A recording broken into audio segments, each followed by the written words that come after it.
make sure everyone's on board with deadlines and things that are going on in the department. So, Russell.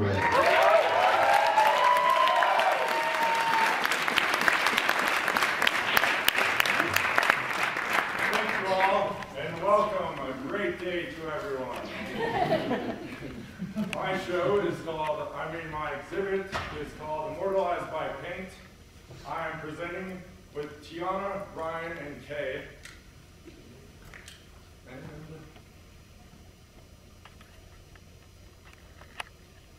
Art is my faith. I try to practice every day, and so now I shall pray. Our fathers, whose art's in heaven, let us hear their names. Da Vinci, Michelangelo, Rubens, Caravaggio, Bernini, Matisse, Picasso, forgive me, for I have forsaken thee. My turpentine is not clean, my paint is not pure, the bristles fray from my brush, my shaking hand is not faithful, and my technique fails in comparison and forces me down until I'm consumed with darkness.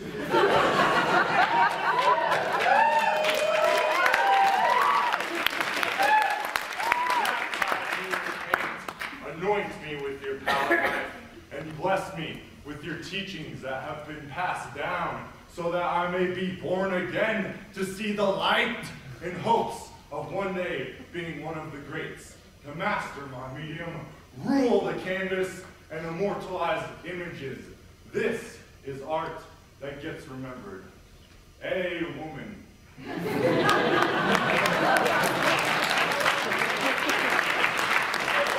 Sometimes while I sit and think, I wonder if I am not worthy of being one of the greats, then what am I? Shape, form, line, value, structure, hue, color, temperature. No! I am imprimatura, the underlying structure for what is to come, forever changing, so that the final product may never be completed, but always working towards a better composition to be able to express the true nature of what I am. Communication through images is my language. With simple lines construed together, I construct a confined space. Sacrifices of space and time must be made for forgiveness of my mistakes. Pain and pleasure could not be one without the other, and so I look at my work from all angles. In order to progress, sometimes all is needed is a step backwards to see how it all relates to each other. And how I take this step backwards is to look at the work of the ancients. Now, if you'd all please follow along in your sketchbooks, you can clearly see that art is a form of expression that can be understood universally. True art is dead and remains with our ancestors. They had meaning in art through hieroglyphics, pictographs, petroglyphs, and even the brushstrokes in paintings. They could read art and understand what it portrayed. Their artists were historians and captured time, as well as stories and accounts of their people and their interactions with the land. My art has no true meaning or message to the viewer. It is only seen as an expression. For once a piece of artwork is finished, its image dies.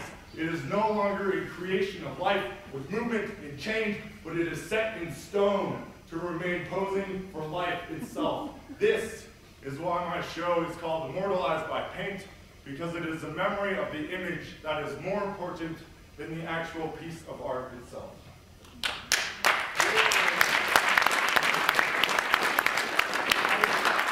This brings me to my questioning of what is art? What can be considered a piece of art? Can a simple road sign be a work of art?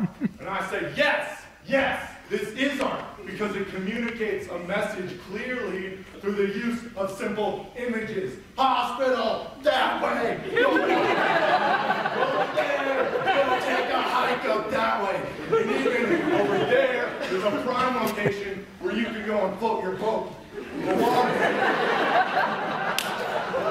while I sit here questioning what is art and how I'm going to be able to communicate my message to the viewer through my paintings, sometimes I just get stuck and don't know which way.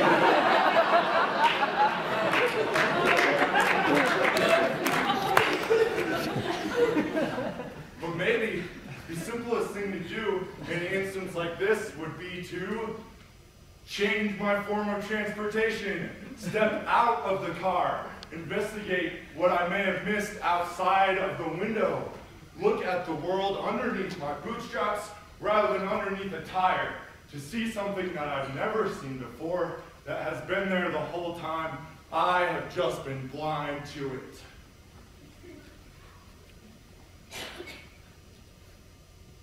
And now I'd like for us all to think of what it means to be immortal. What does it really mean? What the definition is: one exempt from death, destined to be remembered forever, or a person whose fame is lasting. That I would consider immortal, because we all know of it, is the image of the Mona Lisa. Now I'd like the audience to please participate and bring up this image of what you perceive the Mona Lisa is in your mind's eye. Now it might help if you close your eyes, because I'm going to ask you to pick out a few of her specific details. And these details being her facial features, the posture, her location, and maybe something in the background as well. And I will give you all a brief moment to do that. And now, as you can clearly see, she does not have eyebrows. Her facial features are of the ideal standard of beauty during her time. She has very large hands, which are crossed over each other and placed on her lap. She is seated at a balcony or a porch, which overlooks this landscape. And in this landscape, there is a town. And no one really knows what this town is, which brings me to my point that the details in the artwork itself are not as important as the memory of the image. You see, the artist, they are a mortal man or woman, and they create a piece of art that is exempt from death, that can be remembered for generations to come. The memory of the image brings about the name of the creator. In turn, the image immortalizes the artist by bringing them lasting fame. Now, I like to create self-portraits, not because I am a narcissist. I just simply like to express that I exist.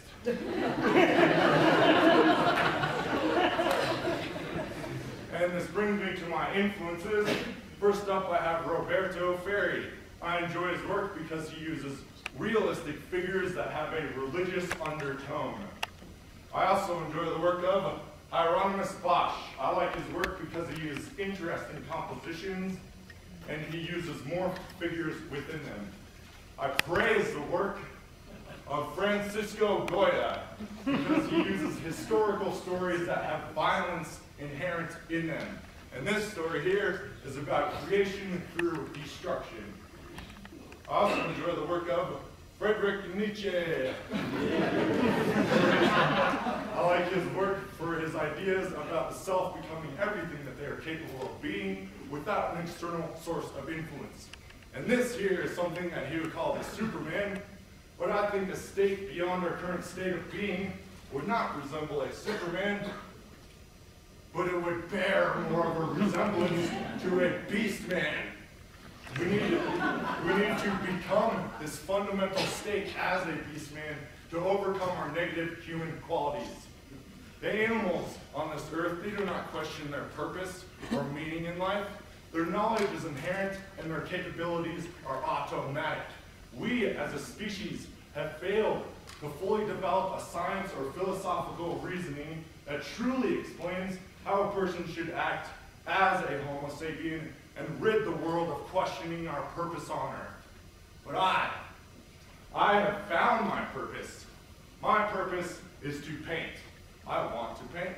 I will paint. I do paint. Ah, yeah, paint!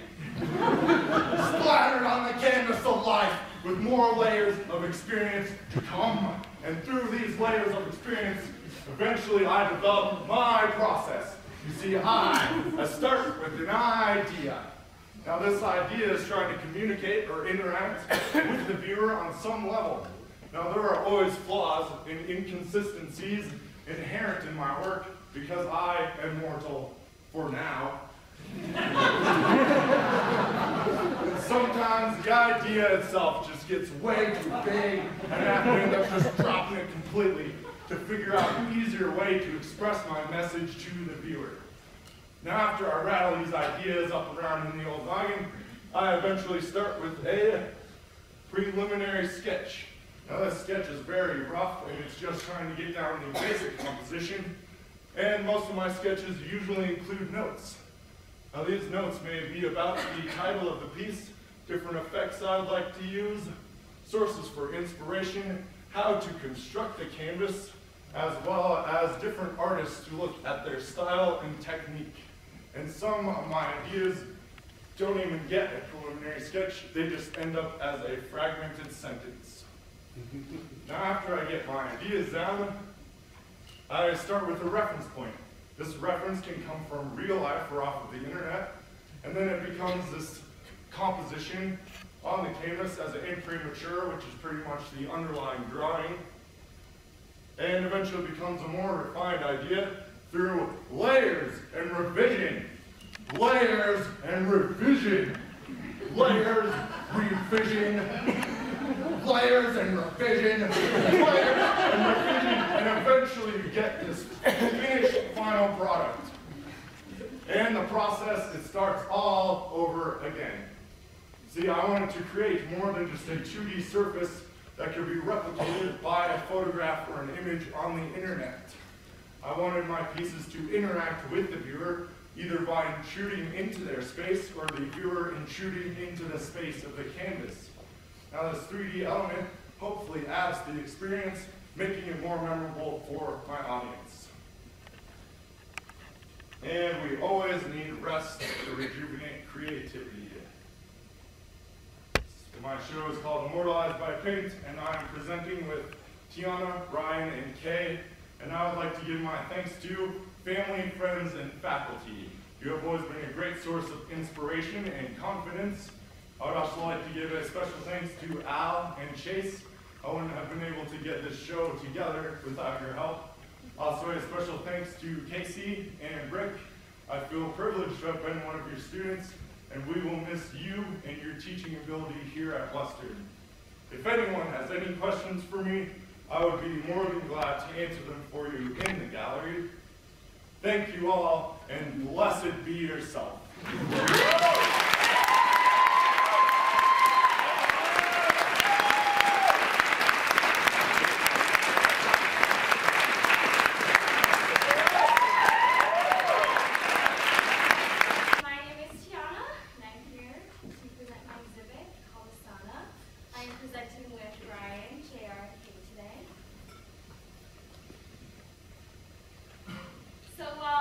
JR, that was a spectacular performance.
It is the physical practice of yoga postures that is the form of existence. It is a whole body practice. No elements are entirely passive. And I chose asana for the title of my exhibit because that's what I'm trying to represent. It's just the postures within yoga. It's a very complicated practice and theory behind it. And this is just the fundamental kind of foundation for yoga. So my sources, well, as I've stated, yoga is a very, very big inspiration to me. Nature is as well. Living in this gorgeous valley, you can't help but be inspired all the time. This picture here is up on Copper Lake. And over here we have our gorgeous Mount Crespi that I'm sure you're all aware of. And also, I believe my passion for nature is why I love watercolor so much. Watercolor has this wonderful earthy element for its vehicle is our primary life source, water. Some of the artists that influence me, Helena Nelson Reed. She is a watercolor artist. I am constantly blown away by her imagery, her use of color and technique. When I first decided that I wanted to do my BFA in watercolor, she was really my true inspiration. Another artist I enjoy is Jim Warren. While technically he's not one of my favorites per se, I love his imagery. I love his sort of fantasy type images that he portrays in his pieces. And then Emily Carr, she was a Canadian watercolor and oil painter as well. Her ability to paint from life on site is astounding, and that's really what I've tried to do in my work as well, which is why I appreciate her work so much. And then finally, Chris Carter. When deciding to do yoga, I really wanted to try and capture the kinetic motion that is the postures, asanas, and he does a great job with this as well, so I used him as a reference, and I really appreciate having his work to view. Alright, so on to process. So I've been doing yoga about since high school, and I've recently gotten involved in one of the studios here in town, the Sanctuary. It's been an amazing place, amazing teachers, beautiful people that I've met, and that's really where my process has begun. They're also kind enough to let me come into their classrooms and sketch while people were practicing yoga. You can kind of see an example here. I get up to 10 pages of these fast, kind of quick gestures, trying to capture the movement and the grace that is yoga. That was kind of my beginning point for this show, to go into classrooms and, like I say, collect those gesture drawings. Then I decided I needed to spend a little bit more time working with people who practice yoga to really capture what their bodies were doing in their asanas. So I put out a little flyer, posted around school and the yoga studio and the county shopper, and I'm very grateful for all the responses I get. You wouldn't believe how amazingly supportive the community was, wanting to just help me out being a yoga model for me, so that was really great. When I did have my models coming ready to pose for me, I would sketch them, paint them, and take photos as well.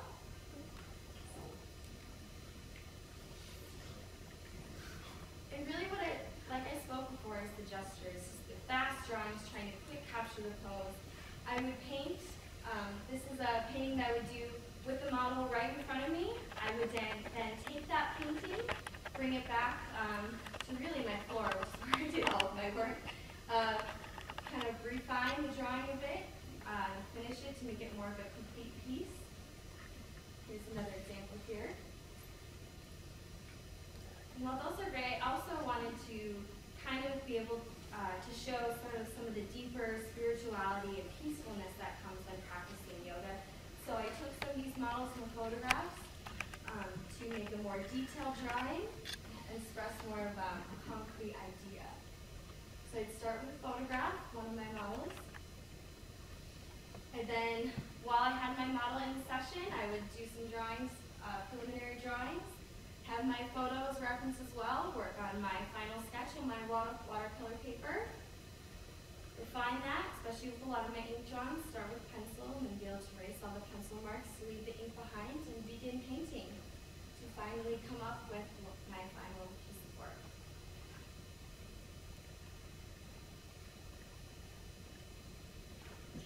So I wanted to say namaste to everybody. Simply what that means is that I honor the divine in all of you as it is the same in me. It's my way of saying thank you to all the people who have supported me through this process. My friends, my family who are here today, my teachers, Tina, can't even look at you right now. I really wouldn't be here without you. You helped me so much. Al, you're amazing. You made this hard run and made me feel welcome here as a transfer student at Western. And Dr. I can't wait to see what you do with this department, my other chair, and to all the other faculty and staff and friends that are here today. I am honored and appreciate and so grateful to have your support and your love.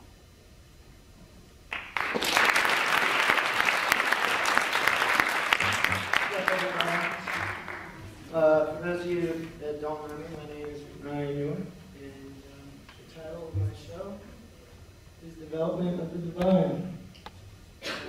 I'm getting my BFA in Fine Art Ceramics, and I'm showing with JR, Tiana, and Kay. So, you are a divine being. You matter, you count.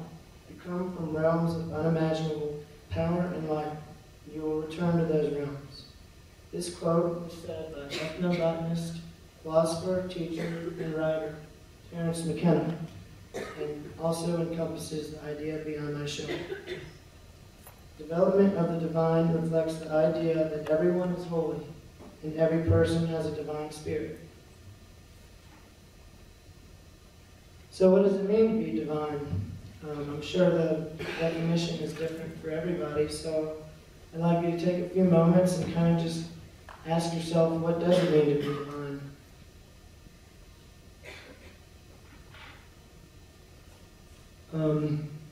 Here are the actual definitions from the dictionary.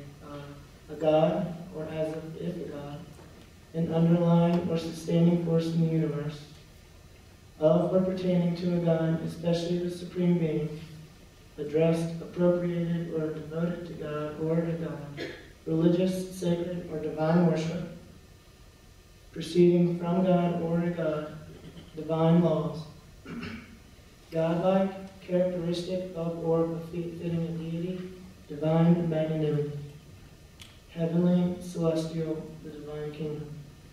So even though I have the definitions up here, I think it's more importantly that you kind of put these definitions together in your own way and kind of keep this definition in mind throughout my slideshow.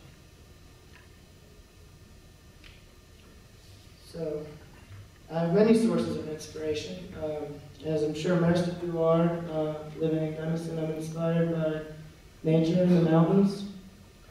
I feel really at peace in the mountains, and I love living here in Gunnison. I derive a lot of energy from the world around me. Even though I love nature and mountains, it's not really what's on the surface of nature that truly inspires me. I try to look deeper into things and how they work. So, this brings me to sacred geometry.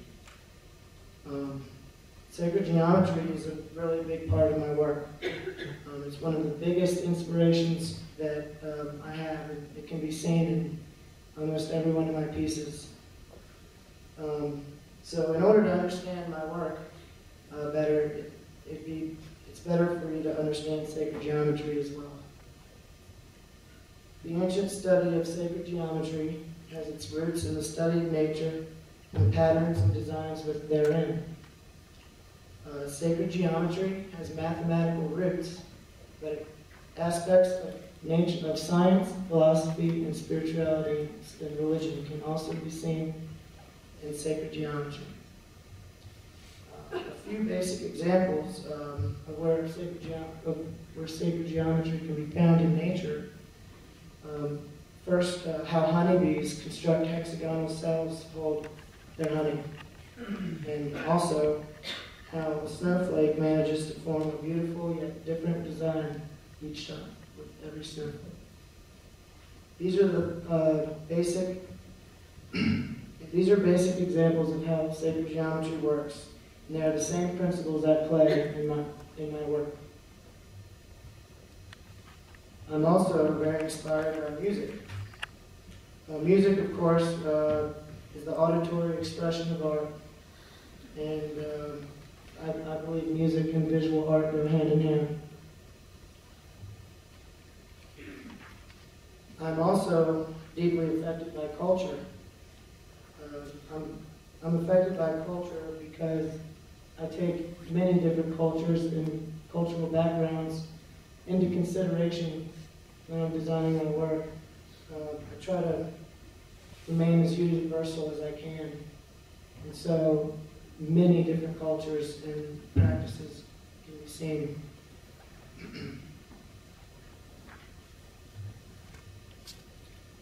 I have many influential artists, but just a few that truly inspire me are those such as Richard Knockin. Richard Knockin is one of the first ceramic artists I ever came upon, and even though his work doesn't really resemble mine too much, it's his talent and his technicality and basically his concepts that really inspired me to actually work in ceramics. Another artist that inspires me a lot is Andy Goldsworth. He doesn't use ceramics, but he is a sculptural artist, and it's this artist that pretty much influenced me to venture into non-functional sculpture. I also admire his oneness with his medium, and so it also influenced me to use ceramics as well. I also do two-dimensional work. Oliver Vernon is an artist who implements both 2D and 3D work.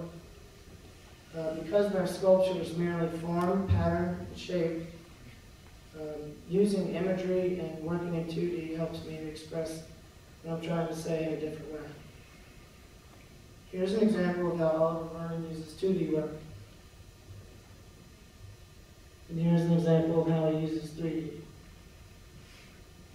He's a painter and does not use ceramics, but what has inspired me was the fact that he uses both mediums.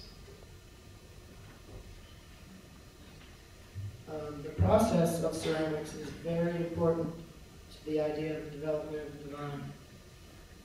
Because it's not until all four elements, earth, wind, fire, and water, are combined in just the right way do you get a finished ceramic piece.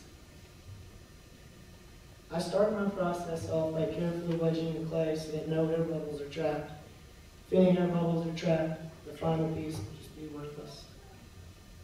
I then take my clay to this extruder where I make small coils that I eventually make into simple shapes. The circle is a basic and fundamental shape of sacred geometry because really it's a two-dimensional sphere. And throughout cultural history, it's always been regarded as for spiritual oneness, for the indivisible fulfillment of the universe. So anyway, I take these small pieces, make a bunch, and eventually I come to make one shape, these individual pieces. It is in this stage of my process where you can start to see how sacred geometry affects the building of my sculptures. I do use a slump mold, as you see in the bottom picture, to kind of brace the foundation. The foundation is the most important part, as is in the divine spirit. Because if I don't construct and drive the foundation perfect, everything I do after that will fall.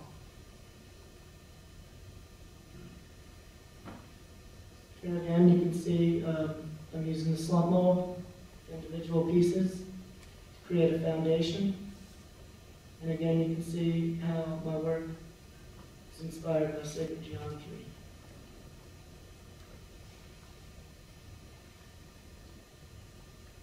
I then cross my fingers and hope everything fixes. So it's after this point that I start to think about how I'm going to glaze a piece. I do glaze tests, and sometimes I only get one glaze that I actually think I want to use. But so I contemplate, I figure out a glaze I want to use, I mix it, and then I take it to the spray booth so that I can cover both the inside and the outside of the piece evenly with glaze.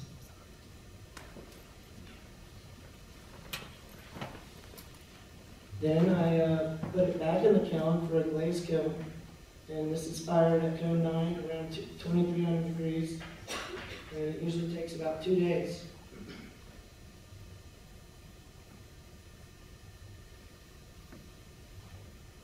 And then I get a final piece. My work represents the development of the divine spirit of all of us. It starts with sacred geometry in the foundation and works as arches supporting to the top. The arch is the most sturdy is one of the most sturdy architectural designs there are. And again, that's why I use this as a symbol to represent strength as I build up. My work is a step aside from the physical world and instead explores the metaphysical realm. My 3D work uses form, shape, pattern, and influences from sacred geometry to portray something otherwise formless, which is the divine spirit. So yeah, thank you. There's so many people I have to say thank you to, but first off, thank you to my parents. You know, I love them so much, and they support me through everything I've done. Thank you to my grandfather who gave me the opportunity to go to college. And in memory of my other grandparents who unfortunately passed away recently, but I'll always remember that. And of course to my knucklehead brother who took me in and helped me and has helped me ever since I moved to Gunnison 2 years ago, and I couldn't have definitely done it without him. So. And then Al's my teacher and my advisor, and probably one of the best ones I've ever had in my life. So I really appreciate it. Thank you. And of course, all the other teachers in our department, you all helped me so much. And, you're so helpful and accepting, and I don't know, the art department here is great. Everyone, it's just so much fun, and highly recommend it for anybody. Finally, I've only worked here for 2 years, but I've met so many good friends. Y'all all know who you are. I wanted to say thank you to all my friends. And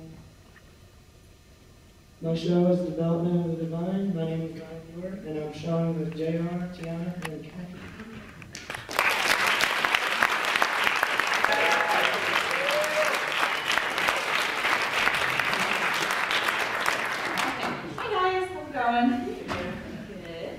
So can I have everyone just stand up real quick? Just stand up, shake it out, get some energy going. This is the last one! And my name is Kristen Lindsay Chanel. Some of you guys better know me as Kay. And I am showing with JR, Tiana, and Ryan. You guys are wonderful, good job. All right, let's get going. So, join me at a rave. It's a dark room. A hypnotizing beat surrounds you. The music is bumping. Lights pierce through the dark. Your body is moving. Fast, slow, whatever the Pied Piper tells you to do. You are under the DJ's spell. Welcome to a crowd of no judgment. You'll see the most bizarre and wonderful outfits you could ever imagine. People are exchanging homemade, brightly beaded bracelets. The bass surges through your veins. Everyone is dancing. For one night, you will lose yourself to the music and the unity of the crowd. The rave energizes your soul. I love the energy at raves, and the other love of my life is creating art. The freedom I find in a rave is the same rave I find when making pieces. I want to bring that rave atmosphere into my work, and it's the subject matter for all my work. Sorry. So, along with the rave motif, there were two main aspects I tried to visually communicate. The first being hyperstimulation. I tried to represent this concept by overwhelming the senses. This idea is embodied more so in my two-dimensional pieces and in the presentation of my work. I deliberately worked with bright colors in all my palettes, whether that was painting or drawing. All my oil paintings were created with a palette knife, and this was to create texture. I encourage each and every one of you to gently touch these pieces, gently. And if you guys haven't noticed, the gallery is under a black light.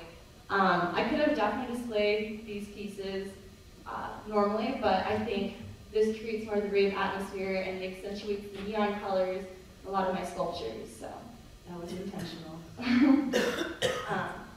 The second aspect I tried to visually communicate was the sense of community.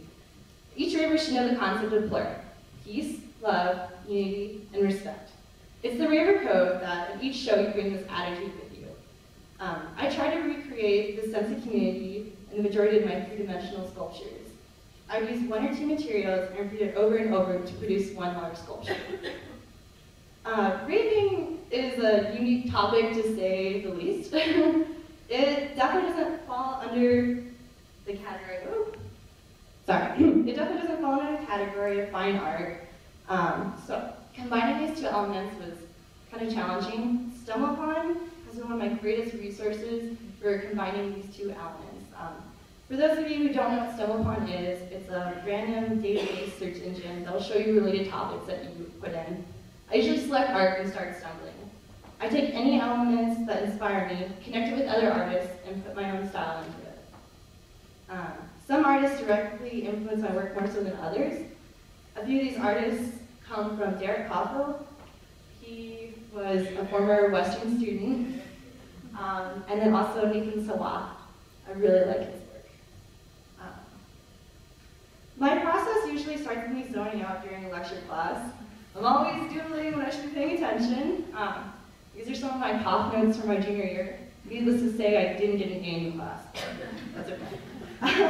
Then I take that doodle to my sketchpad, and I throw on a little electronic dance music in the background, and magic begins. I try to incorporate welding into each one of my sculptures. This could include the frame for my hanging pieces or the actual sculpture itself. I work in oxyacetylene and wire feed as far as welding goes.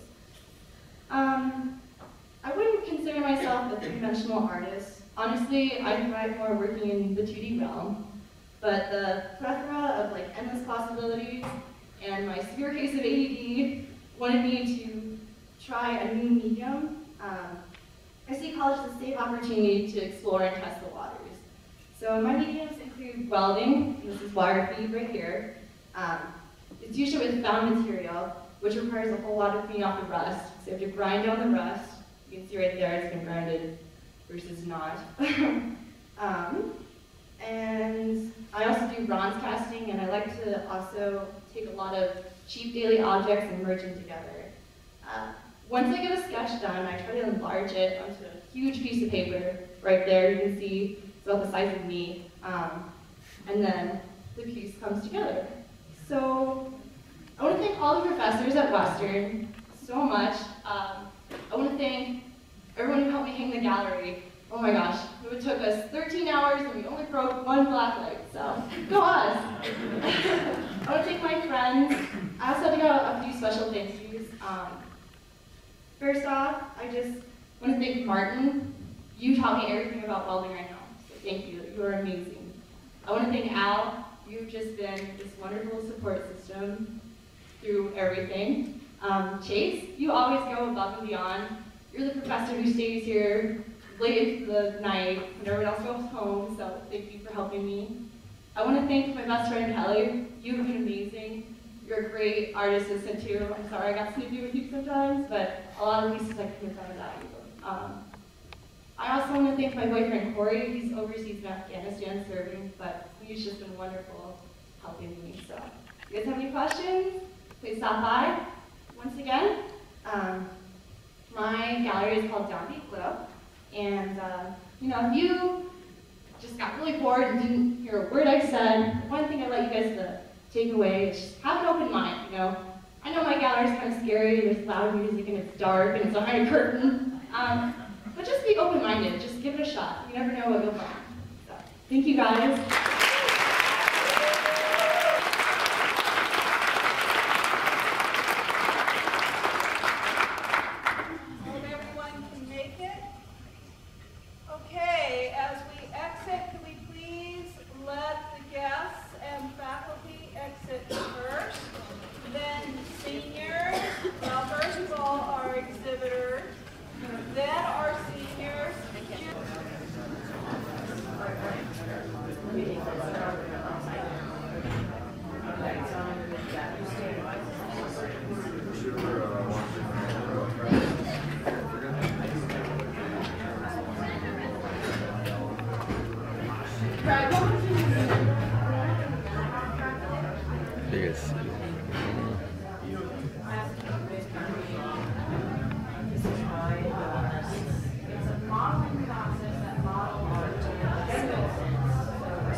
No,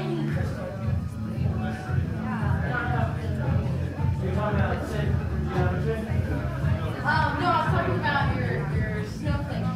Theory. Snowflake theory? No, thanks. Yeah, the image with the ray trace of a snowflake. Yeah. Yeah, that pretty much that same image is the motivation for my math. Nice. Good stuff.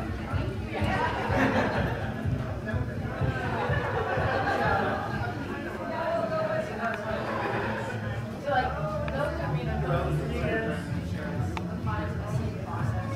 Yeah.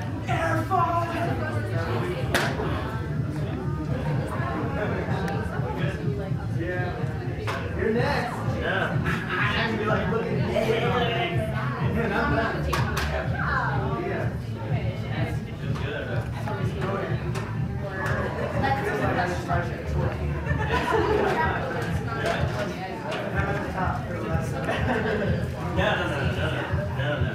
Yeah, bigger, better. Even though it's like Yeah, we got. You hold it together on the end. Okay, yeah. Got it all in. Let the labor series in. just because that's a lot of work.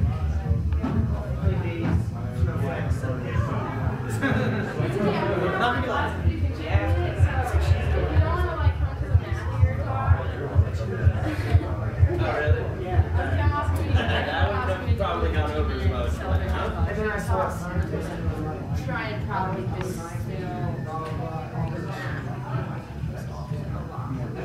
Yeah, totally. right. Well, more just like we talk about like. Shows up at all. Sorry.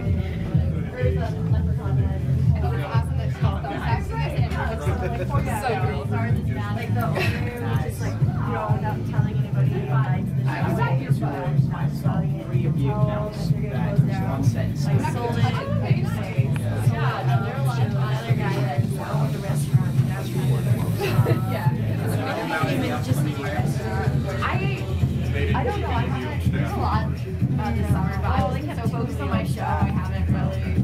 That was the dishwasher yet, but I will. Now that I have it. One of our servers, but she was the girlfriend of the general manager. So, Yeah. Excuse me. Yeah. We're gonna have some champagne.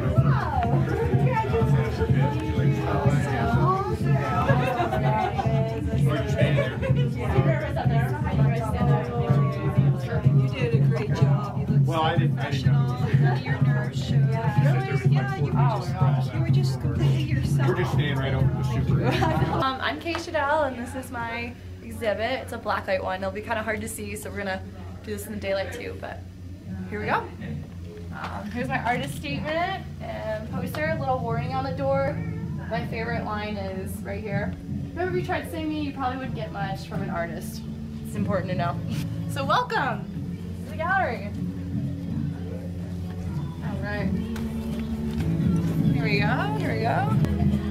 I'm gonna turn down the music really quick. It's really loud in here if you haven't noticed. Yeah, so welcome to my gallery. It's a blacklight exhibit. I'm not really sure how much you can see right now. My first piece over here is Feed Me. It's inspired off of a famous artist. That's his trademark smile. I made this out of glow sticks and I welded the whole frame. Then I later spray painted it and split it under a blacklight. It's supposed to be kinetic, but the motor burnt out, so that's the first thing I'm gonna do is invest in a better motor.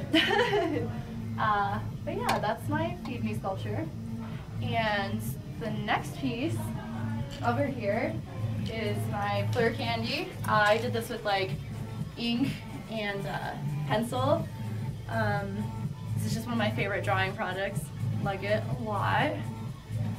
The next one is my Raver Girl. This piece is called Jasmine. This is actually named after one of my friends who's a go-go dancer. She's incredible. This is one of my first welding projects. So there's over like 100 welds I think on this, and then I went through and wired each and every one and spray painted it. That was pretty fun. Over here we have my bronze casting. It's kind of hard to see.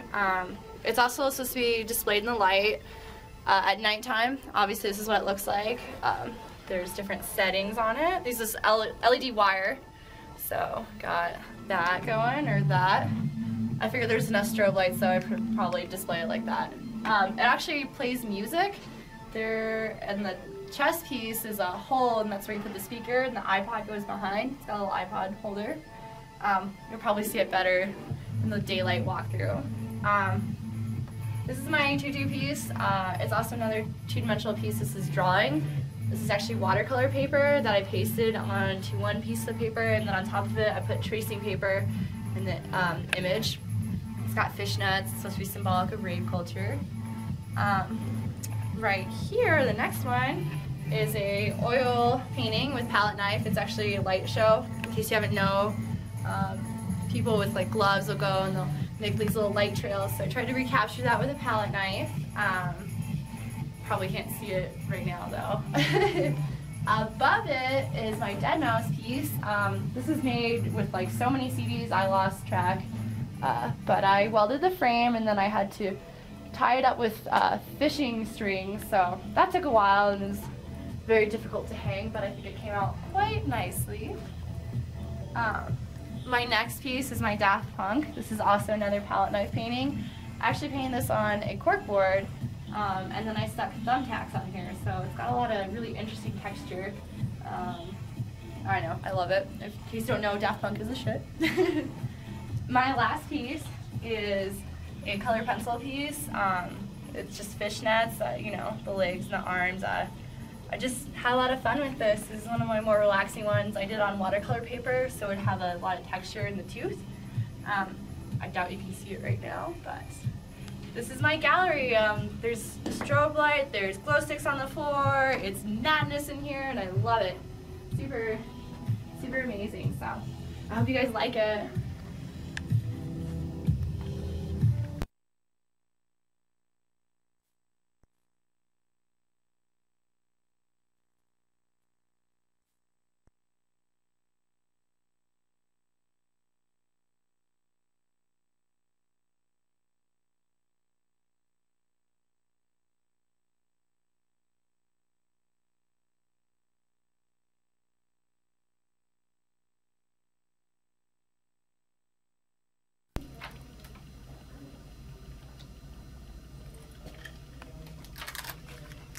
Oh gosh. What does this one say?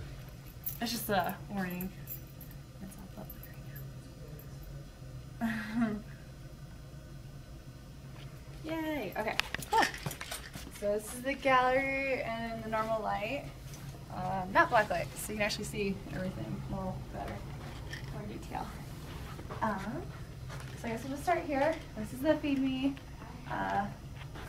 sculpture. It's a bunch of glow sticks, as you can tell. I spray painted them, and it's just under a black light, so they'll glow forever. So it's pretty cool. It's supposed to spin, but the motor burnt out, but that's okay.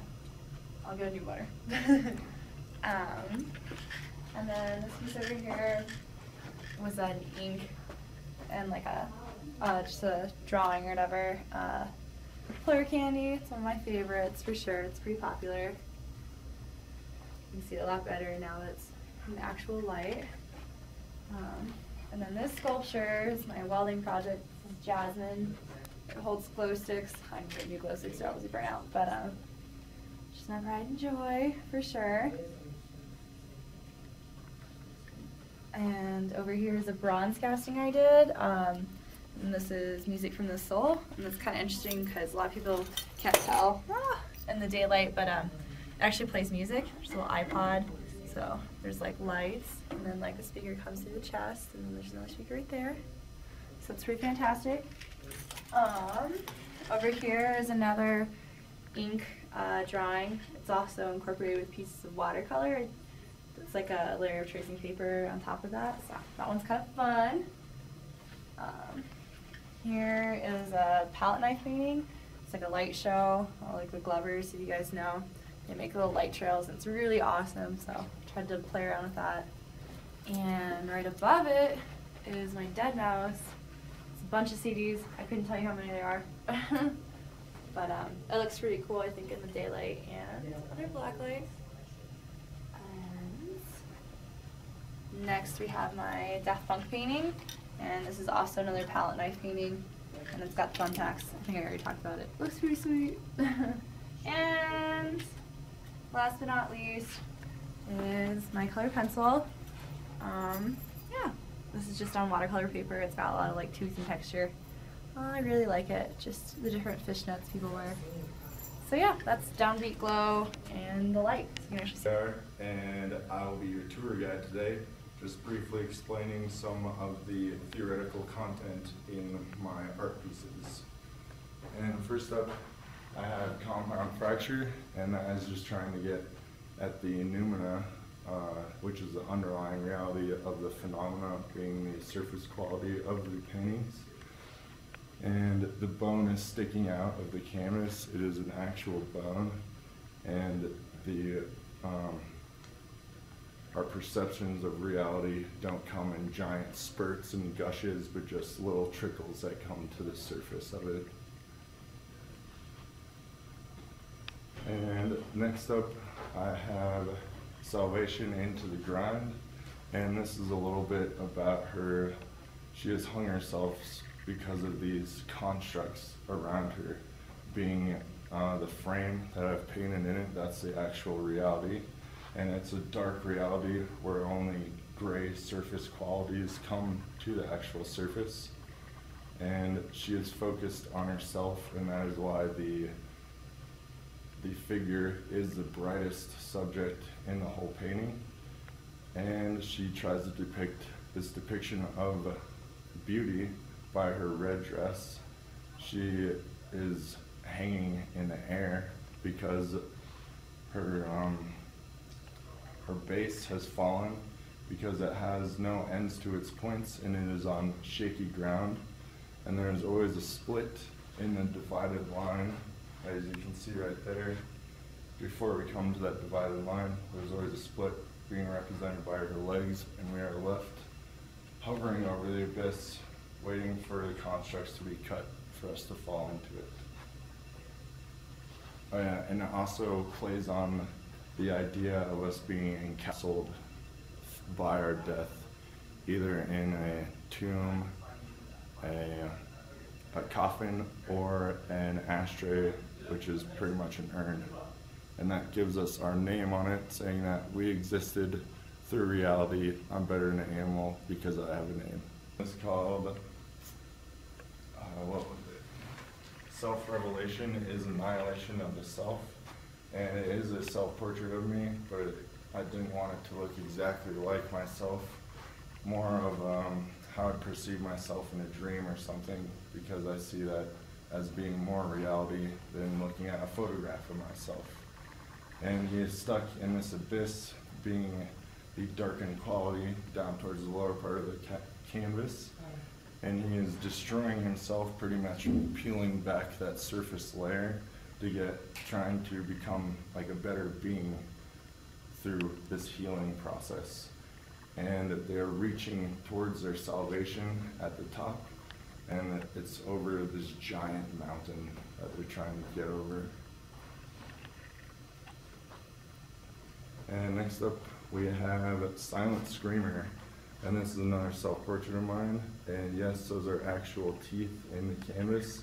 They're cow teeth, horse teeth, ox teeth, deer teeth, and possibly some boar teeth.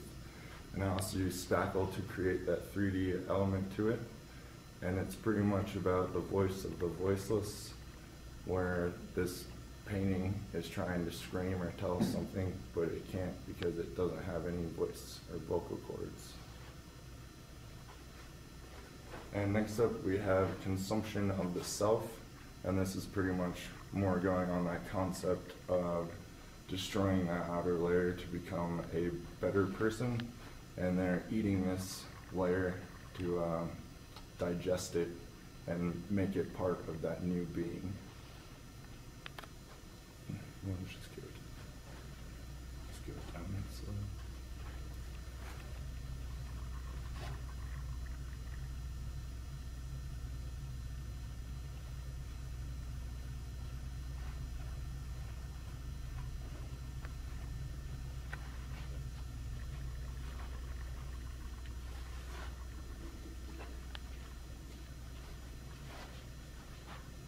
And for my last piece here, I have the suppression of reality.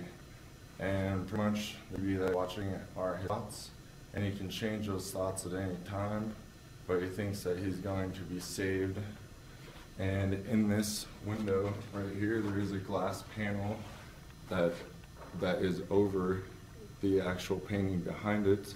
And in it, there's this anamorph, or what I would like to see as the beast man, trying to pull us into the reality with this figure, but they are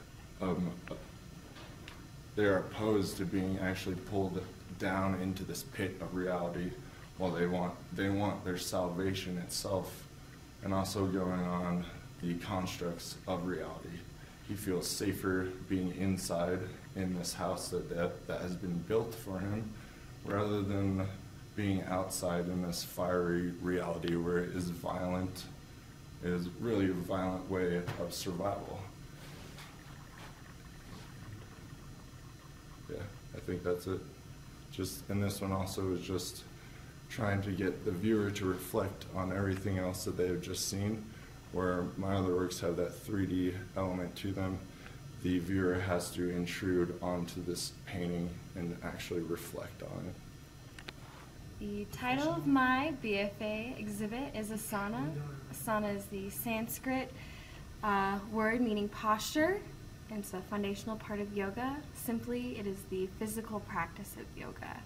I'm expressing this idea of posture or positions within my watercolor paintings. Through gestural studies, photographs, and one-on-one sessions with yoga models, I have attempted to recreate the kinetic energy within yoga.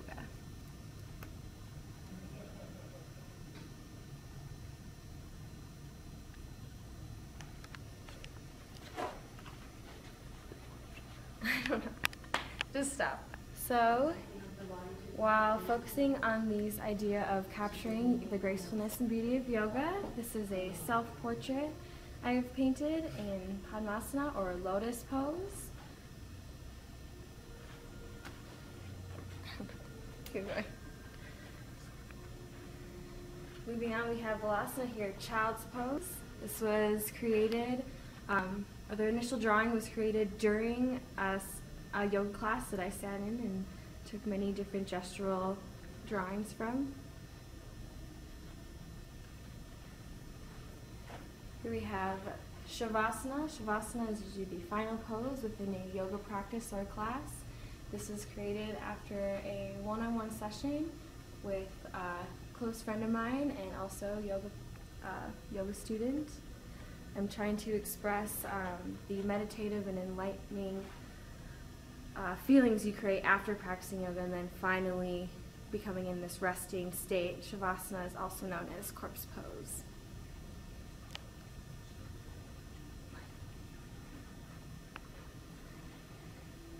These two here were also created within a yoga class. This one was a sketch, much like my child pose painting, taken within the classroom. So very quick, very fast, and then recreated at home with my watercolors. The bottom one was also created from a quick gestural drawing, but from a one-on-one session with a model.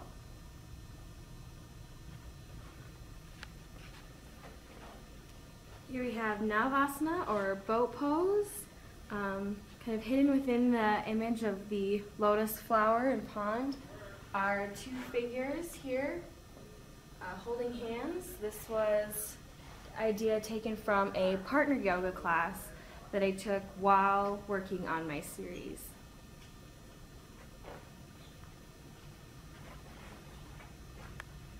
Here we have Salamba Sarvasana. It's also known as shoulder stand.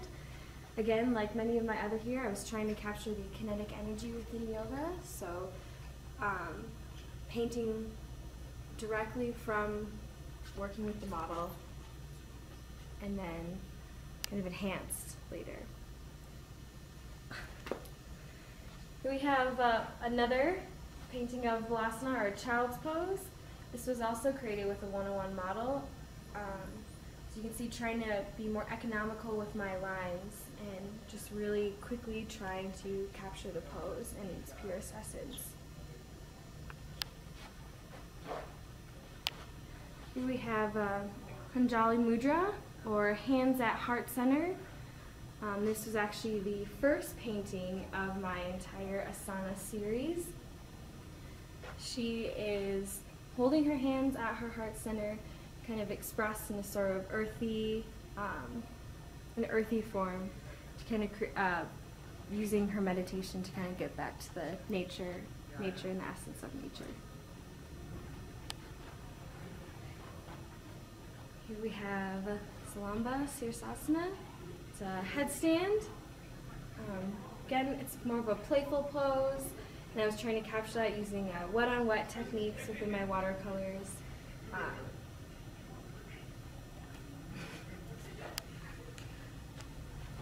And then finally, here we have, this is trying to represent the chakras. Chakras are there are 7 different points within your body, each kind of representing different parts of the human.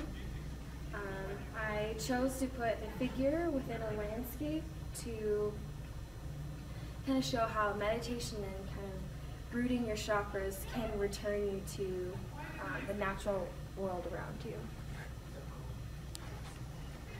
So this is my show. Thank you for coming and viewing it. And Hello, my name is Ryan Ewer, and the title of my exhibit is Development of the Divine.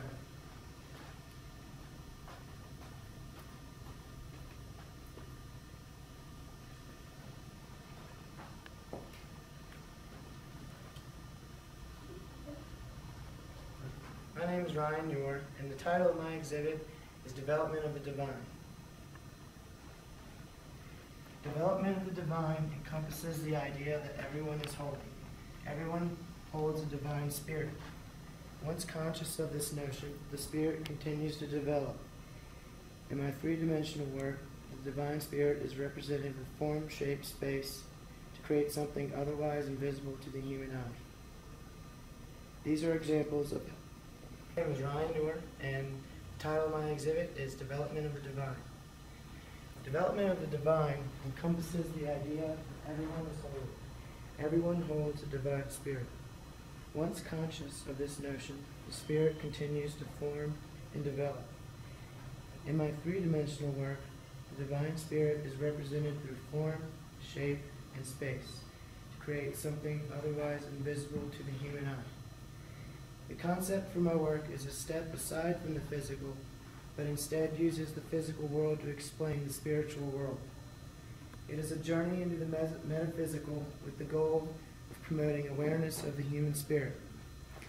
The balance and structure of each piece is symbolic to the development of the divine spirit. I get my sculptural influence from sacred geometry. For example, how honeybees construct hexagonal cells to hold their honey, or how every snowflake manages to form a different yet beautiful geometric design. These are examples of how the philosophy of sacred geometry works and are the same principles at play in the design of my work.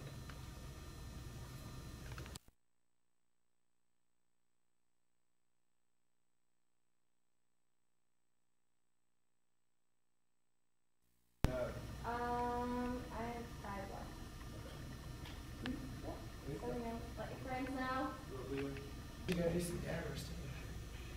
You wanna get high? Huh? You wanna get high? Not that Let's high. smoke some weed. I gotta work tonight. Oh, yeah, that's right. You gotta work the show, see? It'll be fun. Yeah, it'll be fine. You can't just, I mean, you can do whatever you want. Me, Kevin, Steph, and Tiana. With Dusty back in the room, right? I don't know who that is. He's cool as shit. He's not homie. It should be fun. His nickname's Dirtbag. Huh. Don't put it past him. He's not a dirtbag. He's family. He's a cool. He's a cool. It's a girl. I do that at 6.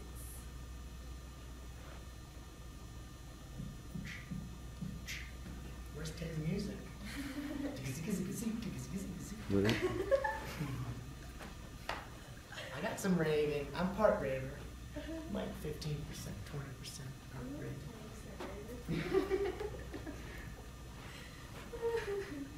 That's really funny.